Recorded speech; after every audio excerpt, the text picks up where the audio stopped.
President Bola Tinubu has signed into law the bill establishing the North Central Development Commission. The development was revealed by the President of the Nigerian Senate, Godswill Akpabio, at the resumption of plenary activities on Tuesday, emphasizing the Commission's role in promoting equitable development in the North Central and across Nigeria. With the passage of the NCDC bill to law, Nigeria now has 5 established regional development commissions catering for its different regions, including the Niger Delta Development Commission, Northeast Development Commission, Northwest Development Commission, and Southeast Development Commission, and the just passed North Central Development Commission. And now to security matters. The police in Edo State have confirmed Sunday's kidnap of the Onoje of Udo Iguari, a traditional ruler in Igweben local government area of Edo State. Police public relations officer in the state, Moses Yama, revealed the details of the kidnap in a statement. He explained that the total number of kidnapped persons was yet to be ascertained. He also noted that the traditional ruler was ambushed while commuting on a motorcycle, while the rider was killed in the process. From the ruins of, over the years, various groups have designed and adopted mechanisms aimed at fostering peace and reducing violence in the Niger Delta region. Now, these initiatives employ a community-centered approach to address the systemic drivers of violence and criminality in the region. Now, in this report, News Central's correspondent Austin Azu examines how these groups are working to address the root causes of violence, contributing to long-term stability and development in the Niger Delta. Take a look.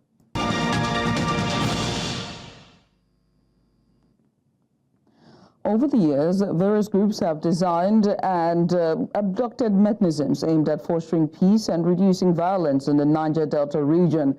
Now, these initiatives employ a community-centered approach to address the systemic drivers of violence and criminality in the region. In this report, News Central correspondent Austin Azu examines how these groups are working to address the root causes of violence, contributing to long-term stability and development in the Niger Delta.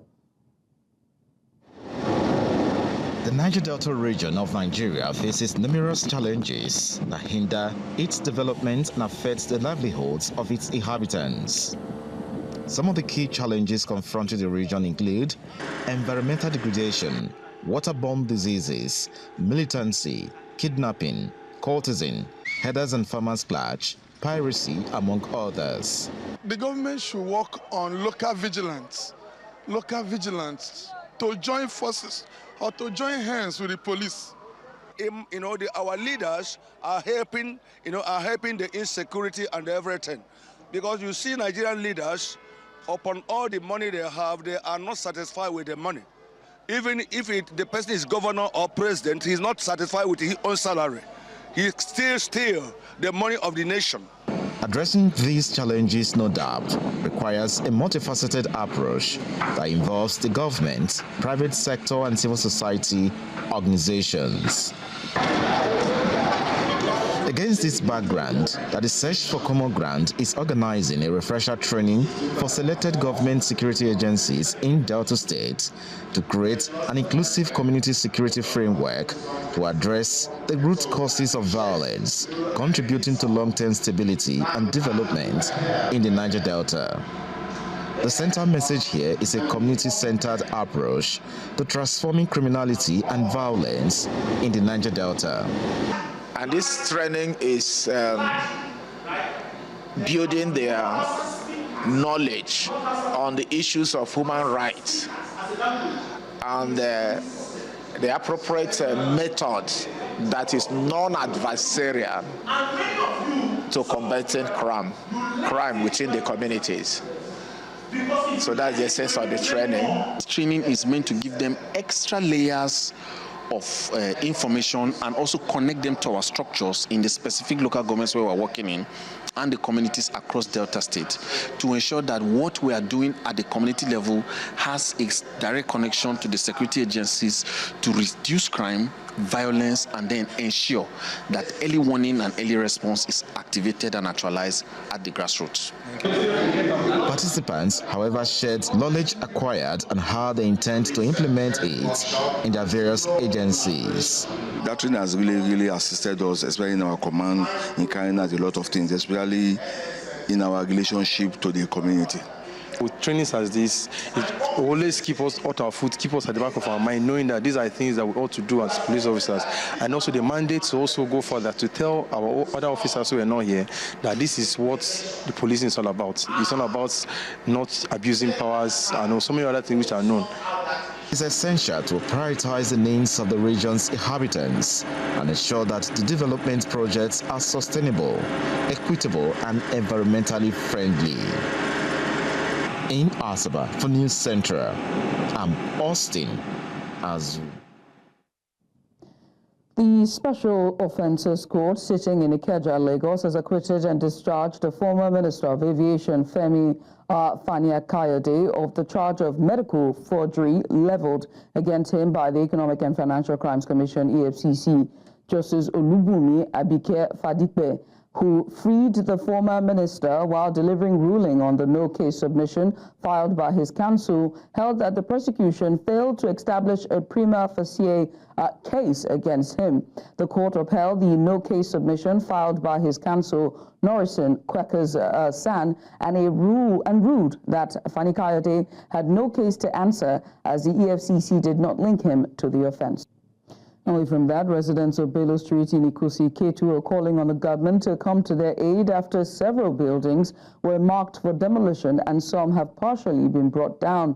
There have been no official word from the authorities as to why these buildings are being demolished. News Central has been following this developing story, and our correspondent Biola Festus joined us earlier from Bello Street in Ikosi.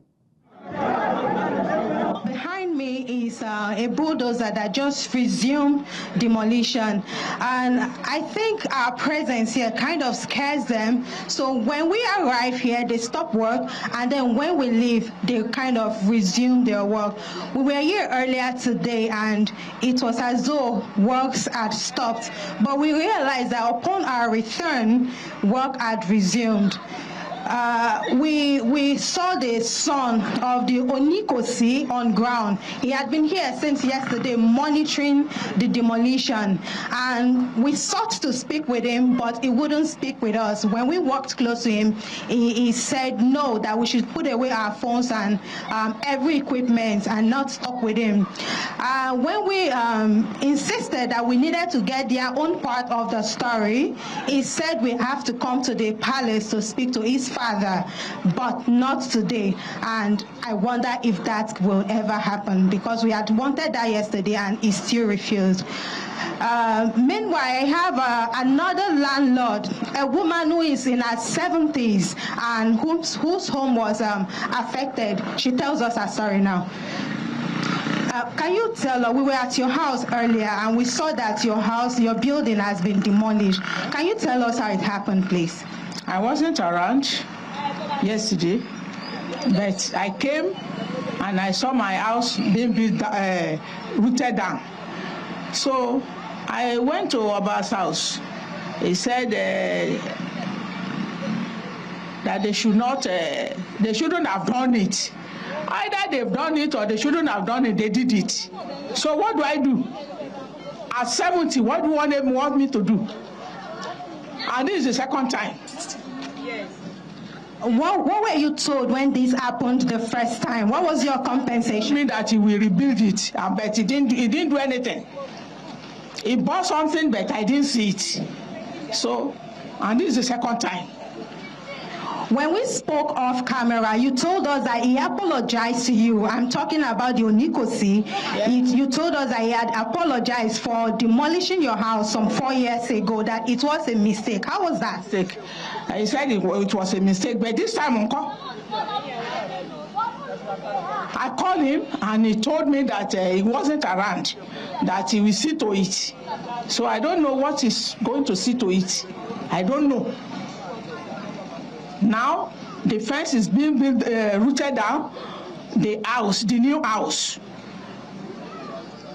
4-bedroom is rooted down. In fact, yesterday the thieves came in because nothing to guide again. Thieves came to remove my 2 generators. And now to the energy sector. International oil and gas company ExxonMobil Upstream has commended President Bola Tinubu for his commitment to expanding investment in Nigeria's deep-water basin as part of efforts to grow the nation's oil and gas reserves. The outgoing president of the company made this known following a visit to President Bola Tinubu at the State House in Abuja, saying that the federal government's focus on expanding oil and gas reserves through investment in the deep water will immensely benefit citizens and add value to the nation. A few things. First of all, again, strong support from this administration to make the transition of our shallow water business to Seplat Energy. We're very excited. That will unlock potential for all of Nigeria. That's number one.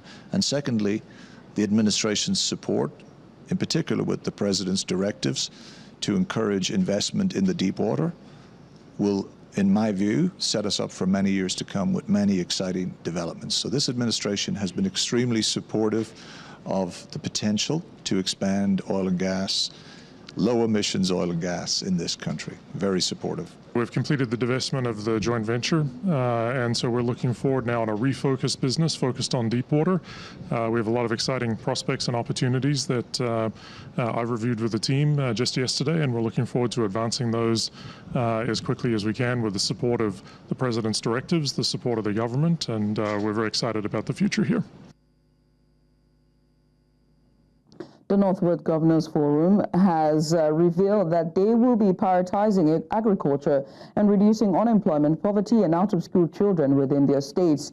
This was after a closed-door meeting involving the governors of Jigawa, Kaduna, Katsina, Sokoto, and Zamfara states, which was held in Abuja, where they discussed challenges affecting their region. They also say that they will be collaborating with development partners, including the United Nations and the African Development Bank, on initiatives aimed at fostering development in the states of the Northwest.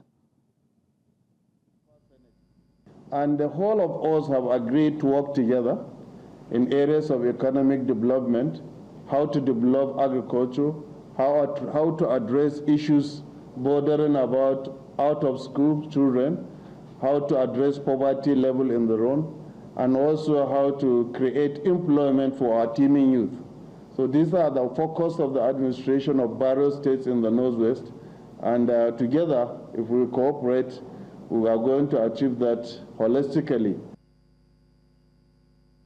And now to the education sector. The role of education in shaping the future and empowering the next generation has again been underscored.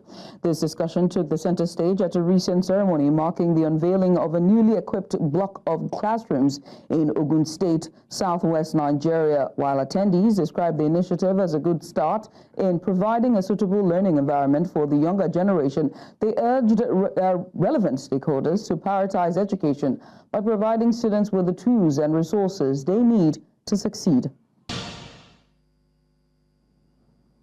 The Democratic Republic of Congo's President Felix Tshisekedi and Rwandan President Paul Kagame are set to attend a two-day joint summit of Eastern and Southern African nations on Saturday as the conflict in Eastern DRC intensifies. The summit comes as M23 rebels and Rwandan forces continue their rapid advance, capturing the key city of Goma last week and threatening to push toward Kinshasa.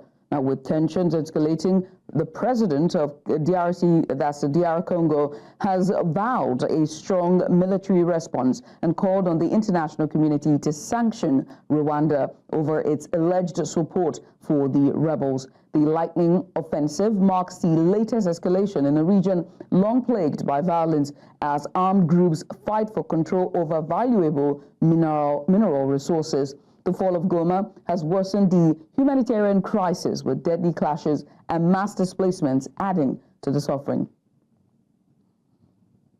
Meanwhile, the Rwandan-backed M23 rebel group has announced a humanitarian ceasefire in Eastern Democratic Republic of Congo, set to take effect Tuesday. Now, the move comes just days before a planned crisis meeting between the Congolese president and his Rwandan counterpart.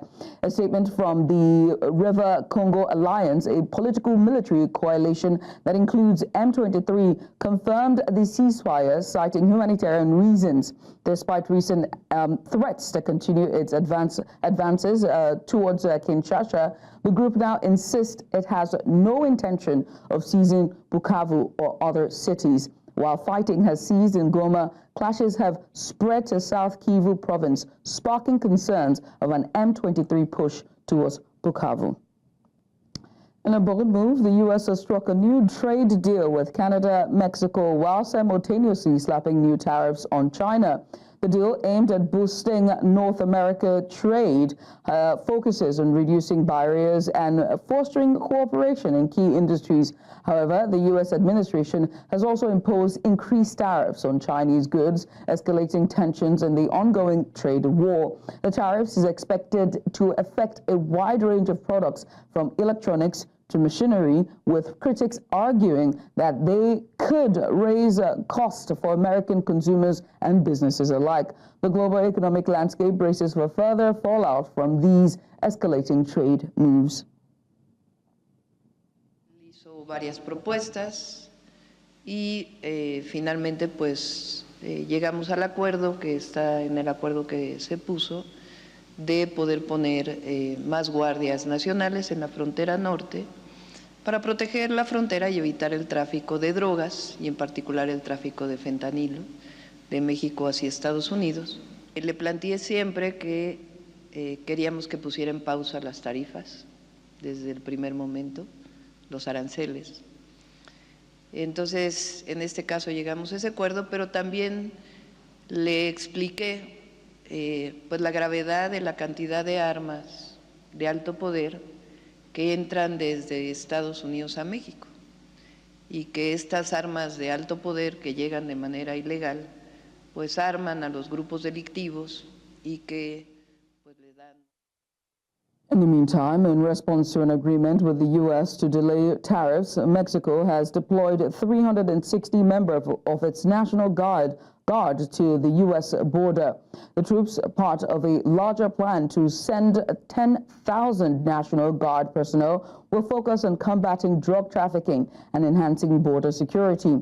The move aims to fulfill Mexico's commitment to reinforce its border operations in exchange for the postponement of U.S. tariffs. The deployment underscores the ongoing efforts by both nations to tackle border-related issues and manage migration challenges. 15 Palestinian prisoners released by Israel as part of the Gaza ceasefire agreement have arrived in Turkey, according to Foreign Minister Hakan Fidan. The former detainees entered Turkey via Cairo after receiving visas from the Turkish embassy. Now, this release follows the first phase of the ceasefire, which saw 33 Israeli hostages freed by Hamas in exchange for the release of about 1,900 Palestinian prisoners. Many of the freed prisoners are being permanently exiled, and Turkey has expressed its willingness to take in some. This follows a precedent set in 2011 when Turkey accepted 11 Palestinians freed in a previous Israel-Hamas prisoner swap. Birkaç gün önce 15 Filistinli hapishaneden bırakıldıktan sonra Kahire'deki Büyükelçiliğimiz üzerinden kardeşlerimize vizeleri verildi ve Türkiye'ye geldiler. Biz diğer bölge ülkelerinin de ve bazı ülkelerin de bu konuda rol almasının çok faydalı olacağını düşünüyoruz. Mısır bu konuda rol oynayacak, Katar oynayacak, Türkiye oynuyor. Şu anda bazı ülkelerde bunu gözden geçiriyorlar. Spanish Council of Ministers have approved the new National Maritime Rescue Plan to invest 163 million euros over the next 3 years. The plan aims to modernize Spain's maritime rescue capabilities, incorporating cutting-edge technologies to enhance the response to maritime accidents. The initiative is designed to strengthen the country's ability to manage emergencies at sea, ensuring quicker and more effective rescues. This investment reflects Spain's commitment to improving safety for maritime workers, tourists, and vessels operating along its coastlines, as well as enhancing overall maritime security. Y además, hoy también en el Consejo de Ministros hemos aprobado un nuevo Plan Nacional de Salvamento Marítimo con una inversión, en este caso, de 163 millones para los próximos 3 años. Y, evidentemente, aquí también permítanos, en nombre del Gobierno, que traslademos el orgullo que sentimos como país por esos servicios de rescate, que quiero agradecerle, además, a todos los trabajadores. Creo que son más de 2.000, 3.000 personas que se dedican a ello y, por tanto, con esta inversión de esos 163 millones de euros vamos a modernizar y a fortalecer el sistema de respuesta ante accidentes marítimos, implementando nuevas tecnologías, pero también con la construcción de 2 buques remolcadores, con nuevas patrulleras, la incorporación de drones y también un centro de coordinación en Palma de Mallorca. El Salvador's President Nayib Bukele has made a controversial offer to house dangerous American criminals in his country's prison, including U.S. citizens and legal residents. This proposal, which would see El Salvador's massive new prison system take on foreign inmates, was praised by U.S. Secretary of State Marco Rubio. The president, known for his tough stance on crime, suggested the U.S. could outsource part of its prison system for a fee that would benefit El Salvador's overcrowded facilities. While unprecedented and likely to face legal challenges in the U.S., the offer marks an extraordinary diplomatic moment between the two nations. The president, in an act of extraordinary friendship to our country, knowing the challenges we face in the U.S., has agreed to the most unprecedented and extraordinary migratory agreement anywhere in the world. First, obviously, he continues with full cooperation on the returning of Salvadorans who find themselves illegally in the United States and welcome them back home. And that's already existing, and that will continue. But second, he has agreed to accept for deportation any illegal alien in the United States who is a criminal from any nationality, be they MS-13 or Tren de Aragua, and house them in his jails. And third, he has offered to house in his jails dangerous American criminals in custody in our country, including those of U.S. citizenship and legal residence. No country's ever made an offer of friendship such as this. And welcome back. President Donald Trump has temporarily halted the substantial tariffs he warned would be imposed on Mexico and China. I'll take that again, on Mexico and Canada, following 11th hour discussions with both neighboring nations. The president can claim success regarding commitments on border control and law enforcement. However, both Canadian Prime Minister Justin Trudeau and Mexican President Claudia Sheinbaum have secured their own diplomatic achievements. For News Central, international correspondent Afia Hagen has more. An economic crisis that could trigger financial turbulence across North America and globally has been averted, at least temporarily. But which side yielded first, and what lies ahead? President Trump's bold diplomatic gambit with America's principal trading allies seems to have yielded results, with both neighbouring nations accepting enhanced frontier controls and intensifying their efforts to combat fentanyl smuggling.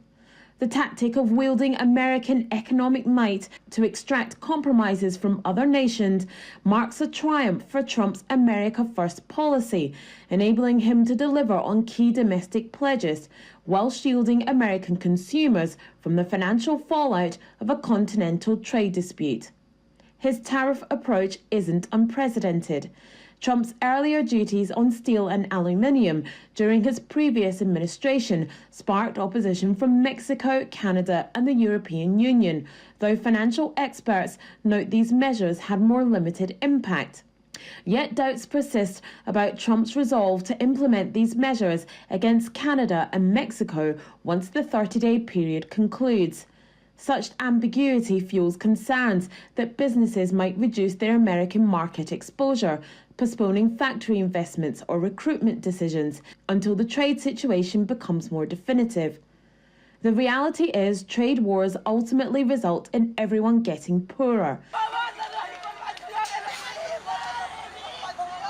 As countries get poorer, there tends to be more nationalism.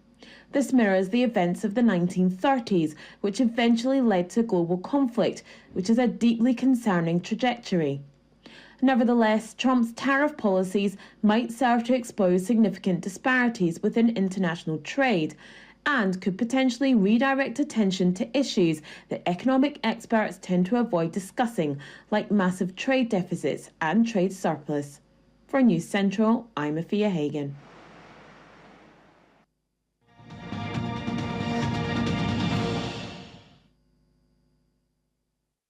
Nigeria aims for greater self-sufficiency in refined petroleum products despite complexities surrounding local production and the challenges of global market influences, and questions have come up about the country's refining capacity, pricing dynamics and also the ongoing global pressures that shape the sector's future. Now, earlier today on Business Edge, our guest on the show, Business Edge, and that's Bolade Agbola, who's a micro and equities analyst at Chapel Hill Durham Securities, explained what led to Nigeria's improved investment in 2024. Well, I just think that it's a business approach, business angle.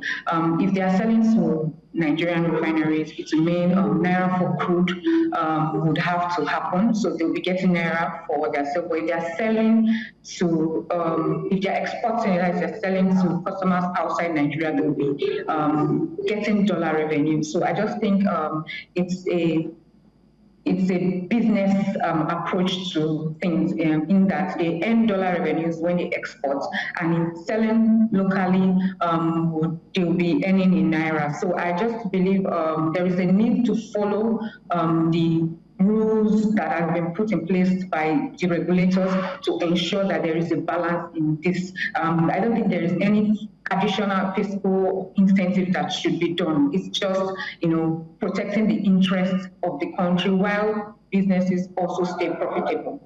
It was a stakeholder meeting, coming together to say, okay, this is what should be done and this is what should be done so that there is a balance. So what I believe the regulators should do is to ensure effective implementation of these crude oil supply obligations. That would ensure that both parties are benefiting out as a result of whether they want to earn dollar revenue, which is better for their business. But there is a need to strike a balance, and I believe implementation of the laid down rules is what would ensure that. The World Bank has increased its economic growth forecast for South Africa to 1.8% for 2025, up from 1.3% due to a recovery in the energy and logistics sectors. However, it cautioned that this growth will not sufficiently address the country's high poverty and unemployment rates. The bank noted that a 1% GDP growth would only create 30,000 to 50,000 jobs, leaving poverty and unemployment rates at about 60% and 30% respectively. Achieving the 5% to 6% growth needed to make a significant impact is challenging due to structural constraints and fiscal issues. The finance minister will present the annual budget on February 19th to address these concerns. And welcome back. The Nigerian community in Johannesburg has held a crucial town hall meeting at the Nigerian consulate. The event aims to provide a vital platform for Nigerians in South Africa to address issues that affect them, pave the way for future cooperation and support, and also voice their concerns and share their experiences directly with government officials. Among officials in attendance at the town hall meeting is the Nigerian Consul General Umar Bashir. Now let's connect with our correspondent Bongani Zaziba, who is at the venue for more updates. Bongani, thanks so much for joining us. What's the latest with you? The town hall meeting, who are in attendance and how is the event panning out? Which I'd like you to pay attention. Don't forget that there was a time that as soon as Nigerian flights landed, good evening, Judith, and also good evening to our viewers. Yes, we are at the Nigerian consulate here in Johannesburg. If I can move just out of my camera so that my colleagues, Bonello, Kasibe, can show you the people who are inside the hall, just the discussions about Nigerians' challenges that they are facing in South Africa and trying to find a solution, speaking to the officials who are here. If they cannot solve some of the problems, then they take it back to the Nigerian government just to see how they can help Nigerians in South Africa. We know that we have seen so many deaths of Nigerians in South Africa, and some of them are here without papers. It's not easy for them to get passports and all other documents. So this meeting is just trying to address that, Nigerians bringing in their grievances to the officials. But let me bring in the NECASA president here just to tell us more about this event. Good evening. Can you tell us more about this event today? This is what we call a town hall meeting, where the community, the leadership of Nigerians in South Africa, engage with our government officials, and we are privileged at this moment to have the Honorable Chairman of our House Committee for Other Matters, and he's here with his colleagues, Honorable Femi, and they are here to hear our pain, how they can help, how our government can come to an intervention in the challenges we are facing here. That's why they're here. And this is not the first time that we have seen this kind of meetings, but Nigerians in South Africa continue to have those challenges unsolved. What is different with this meeting around, this time around? One of the different on this one is that the honorables that are here are part of the teams or committee of making laws, passing bills, and enforcing its manifestation. So we believe that them hearing our plights, our challenges, our issues like passport challenges, NIN challenges, the numerous deaths of Nigerians, either in the custody of police or while a case is going investigation, they will be able to sit down with our panel of governments and discuss and pass bills, if need be, invite their counterparts, South African ambassadors or authorities to discuss how can we avoid some of these deaths, how can we avoid some of these tragedies. So that's why it's a different. Thank you so much. Judith, you just heard from the NECASA president, Frank, that this meeting is different from the other meetings that we have seen. And these officials have come to the Nigerians, to the community of Nigerians, just to hear their grievances and try to help them. It's back to you in the studio now. Bongani Zaziba there all the way from South Africa following a town hall meeting by Nigerians just calling for more help from the government officials when it comes to the struggles and the plight that they face in South Africa. We'll go on a short break. When we return, it's time for sports.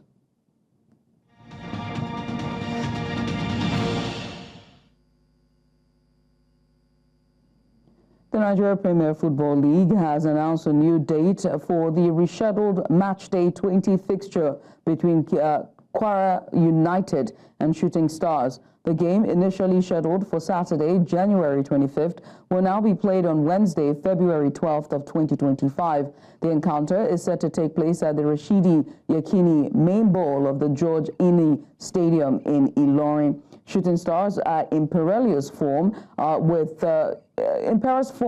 6 wins and 1 draw in their last 7 matches, which has fired them up to 2nd place on the league table with 27 points. Kwara United at 10th with 29 points. East and Central African Football Association and the Southern African Football Association, CASAFA, have formed a powerful alliance ahead of the upcoming FIFA Council elections. The regions are backing their own candidates, Sulaiman Hassan Wabiri and Djibouti for Sikafa, and also Andrew Kamanga from Zambia, beg your pardon, for CASAFA. Together, they represent 25 African football associations aiming to strengthen their voice in FIFA's leadership. Both candidates have been cleared by FIFA's review committee to contest for one of the 5 council positions allocated to CAF members. The election will take place during the 49th UEFA Congress in Belgrade on April 3rd of 2025. And off to Formula One, a Swiss-based Sabah team are to open a UK base this year as owner Audi gears up for its official entry into Formula One in 2026. A Sabah statement said the new technical center would be in the so-called Motorsport Valley in the southeast of England, so Audi can tap into the engineering talent there. The new UK center will be an integrated part of the team's design department, which will be based at the main F1 factory in Hinwil.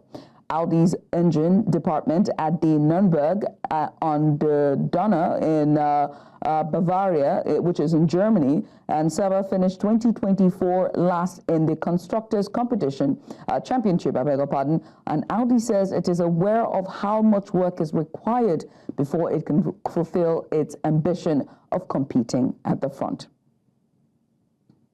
Well, looks like a fruitful 2026 for them, but that's all we can take at this hour. But before we go, let's take another look at some of the major stories. The President Bola Tinubu, has signed North Central Development Commission bill into law. The court has discharged a case of alleged forgery against former Aviation Minister Femi Fani-Kayode. And we also told you that amid escalations in DR Congo, Congolese in South Africa have protested at the Embassy of European Union. Now remember that you can watch News Central live on DSTV channel 422, on Star Times channel 274. We're also on Avo TV, and you can stream us live on YouTube. Many thanks for watching. I am Judith at TV.